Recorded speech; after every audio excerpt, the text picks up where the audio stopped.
Welcome to the Rim Break Rodeo. We hope this video helps.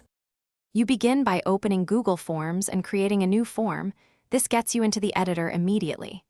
Give your form a clear title and brief description so respondents know purpose and time required.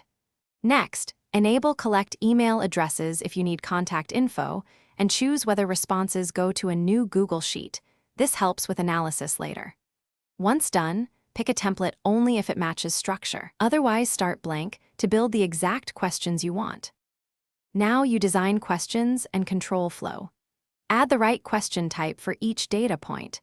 Short answer for names, multiple choice for single choice answers, and checkboxes for multiple selections.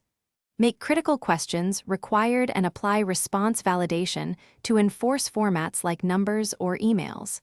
If you need different paths, split the form into sections and go to section based on answer to create branching logic. This keeps finish by previewing and polishing the form so it reads well on mobile and desktop. Customize colors and fonts, then set a clear confirmation message.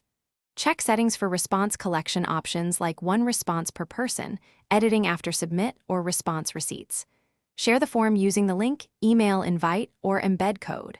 Finally, test the whole flow. Submit test responses, confirm they appear in the linked sheet, and if something fails, clear browser cache or try incognito to rule out cached form versions.